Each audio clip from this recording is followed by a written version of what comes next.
Jeremías capítulo 44. La palabra del Señor vino a Jeremías para todos los judíos que habitaban en Egipto, es decir, para los que vivían en las ciudades de Migdol, Tafnes y Memphis, y en la región del sur. Así dice el Señor Todopoderoso, el Dios de Israel. Ustedes han visto todas las calamidades que yo provoqué sobre Jerusalén y sobre todas las ciudades de Judá.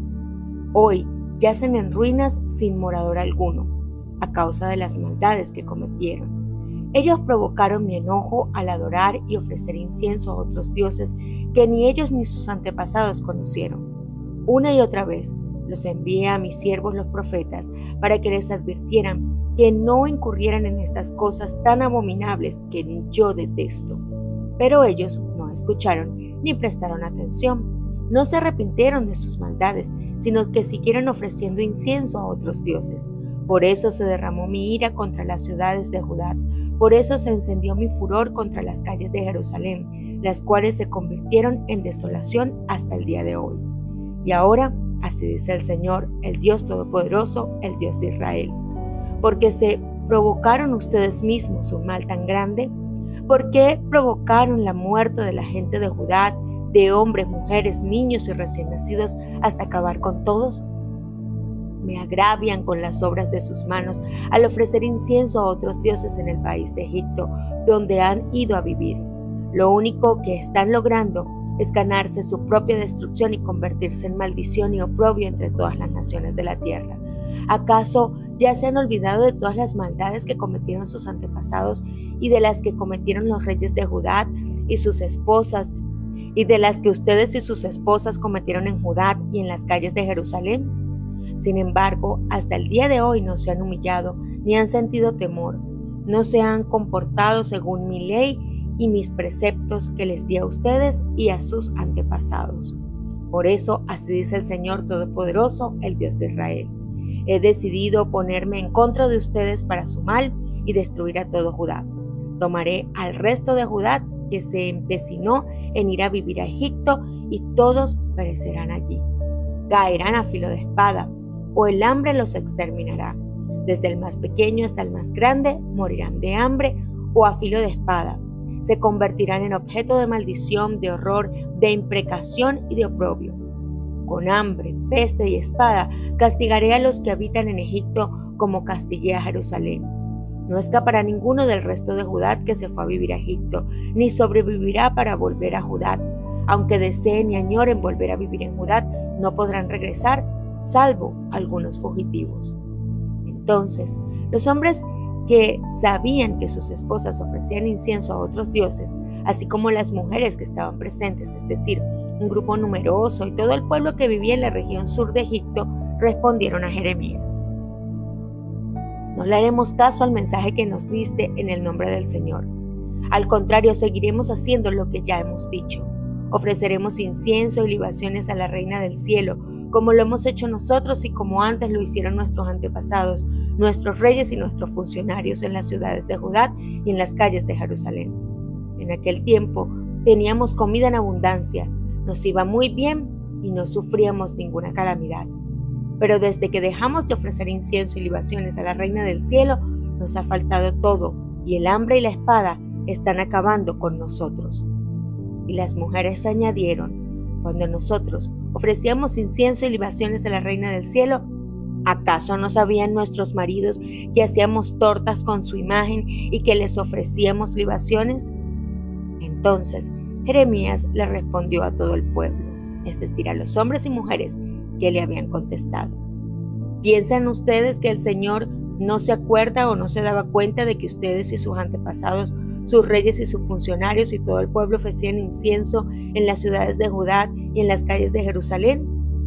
Cuando el Señor ya no pudo soportar más las malas acciones y las cosas abominables que ustedes hacían, su país se convirtió en objeto de maldición, en lugar desértico, desolado y sin habitantes, tal como está hoy. Ustedes ofrecieron incienso y pecaron contra el Señor y no obedecieron su voz ni cumplieron con su ley, sus preceptos y estipulaciones. Por eso en este día les ha sobrevenido esta desgracia. Jeremías le dijo a todo el pueblo, incluyendo a las mujeres: escuchen la palabra del Señor todos ustedes, gente de Judá que vive en Egipto. Así dice el Señor Todopoderoso, el Dios de Israel. Cuando ustedes y sus mujeres dicen: ciertamente cumpliremos nuestros votos de ofrecer incienso y libaciones a la Reina del Cielo, demuestran con sus acciones que cumplen lo que prometen. Está bien, vayan y cumplan sus promesas, lleven a cabo sus votos, pero escuchen la palabra del Señor todos ustedes, gente de Judá que vive en Egipto. Juro por mi nombre soberano, dice el Señor, que ninguno de los de Judá que vive en Egipto volverá a invocar mi nombre, ni a jurar diciendo: por la vida del Señor omnipotente, porque yo los estoy vigilando para mal y no para bien. El hambre y la espada acabarán con todos los judíos que viven en Egipto. Tan solo unos pocos lograrán escapar de la espada y regresar a Judá. Entonces, todo el resto de Judá que se fue a vivir a Egipto sabrá que si se cumple mi palabra o la de ellos. Esta será la señal que voy a castigarlos en este lugar, para que sepan que mis amenazas contra ustedes se habrían de cumplir, afirma el Señor. Así dice el Señor: voy a entregar al faraón Ofra, rey de Egipto, en poder de los enemigos que atentan contra su vida, tal como entregué a Sedequías, rey de Judá, en poder de su enemigo Nabucodonosor, rey de Babilonia, que atentaba contra su vida. Jeremías capítulo 45. Esta es la palabra que el profeta Jeremías le comunicó a Baruc, hijo de Nerías, en el año 4 del gobierno de Joacín, hijo de Josías, cuando Baruc escribía en un rollo estas palabras que Jeremías le dictaba. Así dice el Señor, Dios de Israel, acerca de ti, Baruc. Tú dijiste: ay de mí, el Señor añade angustia a mi dolor. Estoy agotado de tanto gemir y no encuentro descanso. Pues le dirás que así dice el Señor: voy a destruir lo que he construido y a arrancar lo que he plantado, es decir, arrasaré con toda esta tierra. Buscas grandes cosas para ti, no las pidas, porque voy a provocar una desgracia sobre toda la gente, pero a ti te concederé la posibilidad de conservar la vida donde quiera que vayas, afirma el Señor. Ese será tu botín. Marcos capítulo 6, versículos 30 al 56. Los apóstoles se reunieron con Jesús y le contaron lo que habían hecho y enseñado. Y como no tenían tiempo ni para comer, pues era tanta la gente que iba y venía, Jesús les dijo: vengan conmigo ustedes solos a un lugar tranquilo y descansen un poco. Así que se fueron solos en la barca a un lugar solitario, pero muchos que los vieron salir los reconocieron, y desde todos los poblados corrieron por tierra hasta allá y llegaron antes que ellos. Cuando Jesús desembarcó y vio tanta gente, tuvo compasión de ellos, porque eran como ovejas sin pastor. Así que comenzó a enseñarles muchas cosas. Cuando ya se hizo tarde, se le acercaron sus discípulos y le dijeron: este es un lugar apartado y ya es muy tarde. Despide a la gente para que vaya a los campos y pueblos cercanos y se compren algo de comer. Denles ustedes de comer, contestó Jesús. Eso costaría casi un año de trabajo, objetaron. ¿Quieres que vayamos y gastemos todo este dinero en pan para darles de comer? ¿Cuántos panes tienen ustedes?, preguntó. Vayan a ver. Después de averiguarlo, le dijeron: 5 y 2 pescados. Entonces les mandó que hicieran que la gente se sentara en grupos sobre la hierba verde. Así que ellos se acomodaron en grupos de 100 y de 50. Jesús tomó los 5 panes y los 2 pescados, y mirando al cielo los bendijo. Luego partió los panes y se los dio a los discípulos para que se los repartieran a la gente. También repartió los 2 pescados entre todos. Comieron todos hasta quedar satisfechos, y los discípulos recogieron 12 canastas llenas de pedazos de pan y de pescado. Los que comieron fueron 5,000. Enseguida Jesús hizo que sus discípulos subieran a la barca y se adelantaran al otro lado, a Betsaida, mientras él despedía a la multitud. Cuando se despidió, fue a la montaña para orar. Al anochecer, La barca se hallaba en medio del lago y Jesús estaba en tierra solo. En la madrugada vio que los discípulos hacían grandes esfuerzos para remar, pues tenían el viento en contra. Se acercó a ellos caminando sobre el agua e iba a pasarlos de largo. Los discípulos, al verlo caminar sobre el agua, creyeron que era un fantasma y se pusieron a gritar, llenos de miedo por lo que veían. Pero él habló enseguida con ellos y les dijo: «Cálmense, soy yo, no tengan miedo». Subió entonces a la barca con ellos y el viento se calmó. Estaban sumamente asombrados porque tenían la mente embotada y no habían comprendido lo de los panes. Después de cruzar el lago, llegaron a tierra en Genesaret y atracaron allí. Al bajar ellos de la barca, la gente enseguida reconoció a Jesús. Lo siguieron por toda aquella región y a donde oían que él estaba, le llevaban en camillas a los que tenían enfermedades. Y donde quiera que iban, en pueblos, ciudades o caseríos, colocaban a los enfermos en las plazas, les suplicaban que les permitiera tocar siquiera el borde de su manto, y quienes lo tocaban quedaban sanos. Venid, reposad un poco. Al volver de su gira misionera, los apóstoles se juntaron con Jesús y le contaron todo lo que habían hecho y lo que habían enseñado. Y él les dijo: «Venid vosotros aparte al lugar desierto y reposad un poco», porque eran muchos los que iban y venían, que ni aún tenían lugar de comer. Los discípulos vinieron a Jesús y le contaron todo. Su unión íntima con él los animaba a presentarle todos los incidentes favorables y desfavorables que les ocurrieran, la alegría que sentían al ver los resultados de sus trabajos y el pesar que les causaban sus fracasos, faltas y debilidades. Habían cometido errores en su primera obra de evangelización y mientras relataban francamente a Cristo lo sucedido, él vio que necesitaban muchas instrucciones. Vio también que se habían cansado en el trabajo y necesitaban reposo, pero no podían obtener el aislamiento necesario donde se encontraban entonces, porque eran muchos los que iban y venían, ni aún tenían lugar de comer.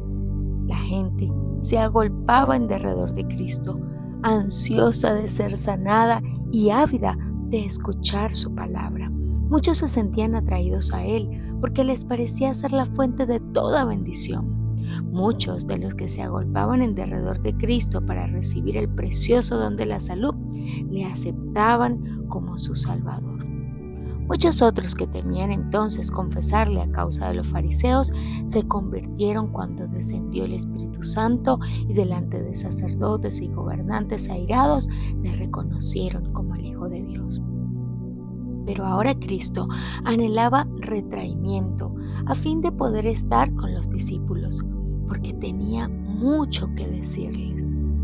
En su obra habían pasado por la prueba del conflicto y habían encontrado oposición de diversas formas. Hasta ahí habían consultado a Cristo en todo. Pero durante algún tiempo habían estado solos y a veces habían estado muy angustiados en cuanto a saber qué hacer. Habían hallado mucho estímulo en su trabajo porque Cristo no los había mandado sin su espíritu y por la fe en él habían realizado muchos milagros. Pero ahora necesitaban alimentarse con el pan de vida, necesitaban ir a un lugar de retraimiento donde pudiesen estar en comunión con Jesús y recibir instrucciones para su obra futura. Y él les dijo: «Venid vosotros aparte al lugar desierto y reposad un poco».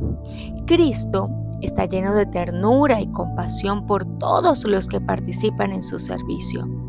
Él quería mostrar a sus discípulos que Dios no requiere sacrificios, sino misericordia.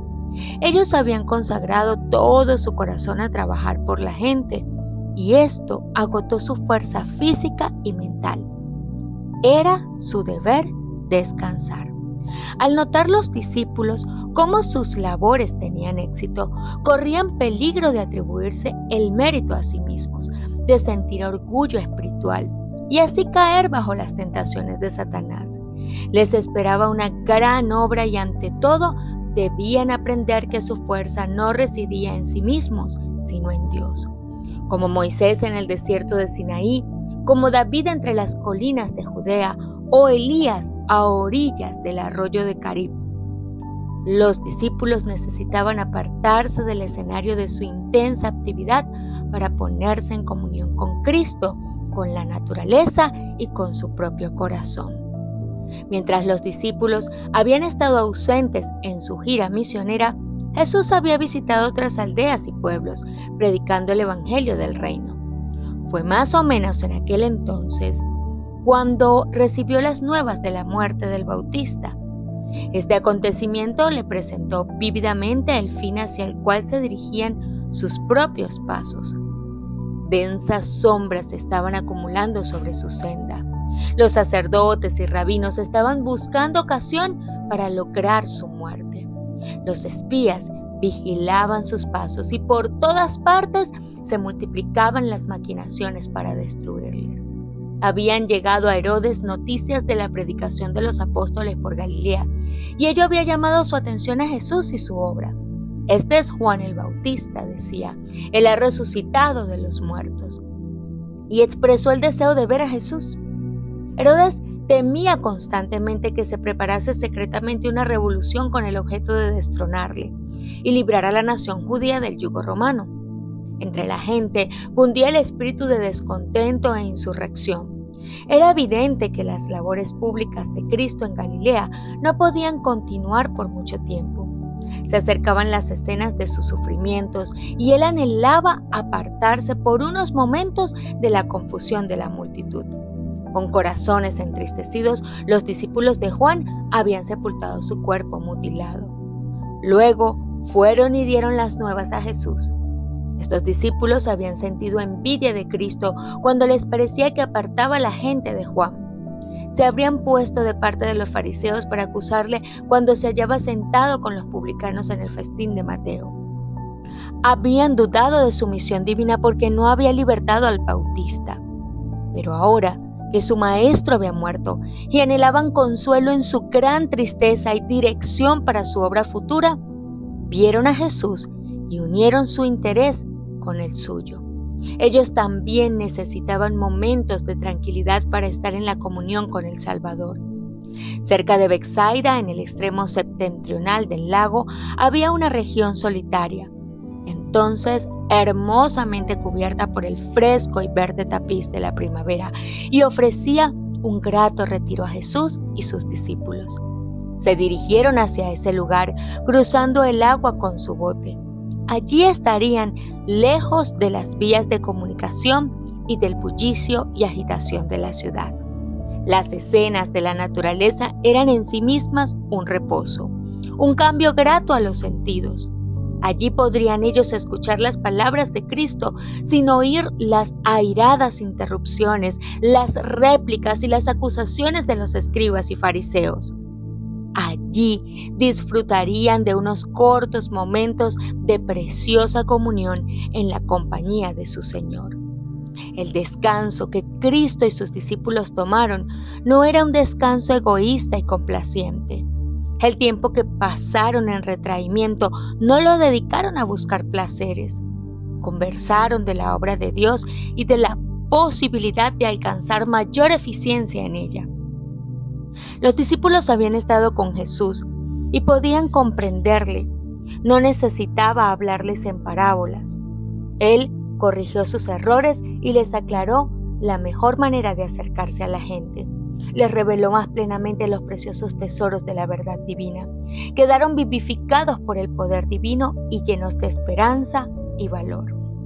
Aunque Jesús podía realizar milagros y había dotado a sus discípulos del poder de realizarlos también, recomendó a sus cansados siervos que se apartasen al campo y descansasen. Cuando dijo que la mies era mucha y pocos los obreros, no impuso a sus discípulos la necesidad de trabajar sin cesar, sino que dijo: rogad pues al Señor de la mies que envíe obreros a su mies. Dios ha asignado a cada uno su obra según su capacidad. Y Él no quiere que unos pocos estén recargados de responsabilidades, mientras que los otros no llevan ninguna carga, trabajo ni preocupación del alma. Las compasivas palabras de Cristo se dirigen a sus obreros actuales tanto como a sus discípulos de entonces. Venid vosotros aparte y reposad un poco.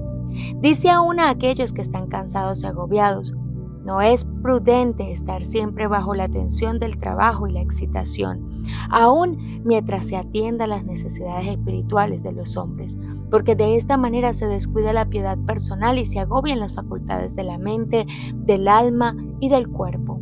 Se exige abnegación de los discípulos de Cristo y ellos deben hacer sacrificios, pero deben tener cuidado, no sea que por su exceso de celo Satanás se aproveche de la debilidad humana y perjudique la obra de Dios. En la estima de los rabinos, era la suma de la religión estar siempre en un bullicio de actividad. Ellos querían manifestar su piedad superior por algún acto externo. Así separaban sus almas de Dios y se encerraban en la suficiencia propia. Existen todavía los mismos peligros. Al aumentar la actividad, si los hombres tienen éxito en ejecutar algún trabajo para Dios, hay peligro de que confíen en los planes y métodos humanos. Propenden a orar menos y a tener menos fe. Como los discípulos, corremos el riesgo de perder de vista cuánto dependemos de Dios y tratar de hacer de nuestra actividad un Salvador. Necesitamos mirar constantemente a Jesús, comprendiendo que es su poder lo que realiza la obra. Aunque hemos de trabajar fervorosamente para la salvación de los perdidos, también debemos tomar tiempo para la meditación, la oración y el estudio de la palabra de Dios. Es únicamente la obra realizada con mucha oración y santificada por el método de Cristo la que al fin habrá resultado eficaz para el bien. Ninguna vida estuvo tan llena de trabajo y responsabilidad como la de Jesús. Y sin embargo, cuán a menudo se le encontraba en oración, cuán constante era su comunión con Dios. Repetidas veces en la historia de su vida terrenal se encuentran relatos como este. Levantándose muy de mañana, aún muy de noche, salió y se fue a un lugar desierto y allí oraba. Y se juntaban muchas gentes a oír y a ser sanadas de sus enfermedades. Mas él se apartaba a los desiertos y oraba. Y aconteció en aquellos días que fue al monte a orar y pasó la noche orando a Dios. En una vida completamente dedicada al beneficio ajeno, el Salvador hallaba necesario retirarse de los caminos muy transitados y de las muchedumbres que le seguían día tras día. Debía apartarse de una vida de incesante actividad y contacto con las necesidades humanas para buscar retraimiento y comunión directa con su Padre. Como uno de nosotros, participante de nuestras necesidades y debilidades, dependía enteramente de Dios. Y en el lugar secreto de oración buscaba fuerza divina a fin de salir fortalecido para hacer frente a los deberes y las pruebas. En un mundo de pecado, Jesús soportó luchas y torturas del alma. En la comunión con Dios podía descargarse de los pesares que le abrumaban. Allí encontraba consuelo y gozo. En Cristo, el clamor de la humanidad llegaba al Padre de compasión infinita.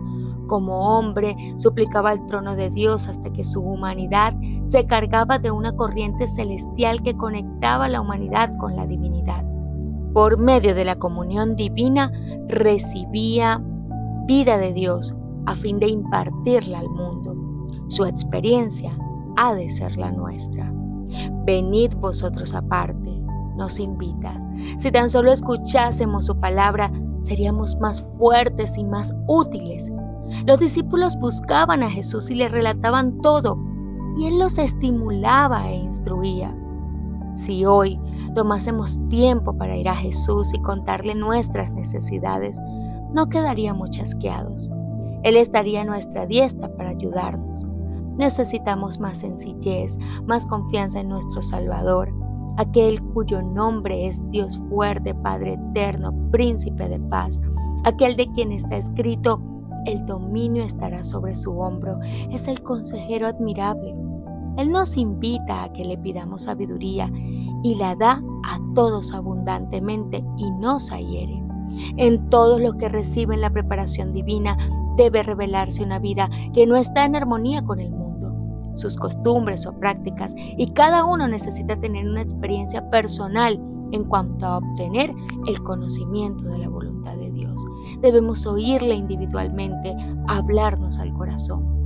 Cuando todas las demás voces quedan acalladas y en la quietud esperamos delante de Él, el silencio del alma hace más distinta la voz de Dios. Nos invita a estar quietos y conocer que yo soy Dios. Solamente allí puede encontrarse verdadero descanso. Y esta es la preparación eficaz para todo trabajo que se haya de realizar para Dios. Entre la muchedumbre apresurada y el recargo de las intensas actividades de la vida, el alma que es así refrigerada quedará rodeada de una atmósfera de luz y de paz.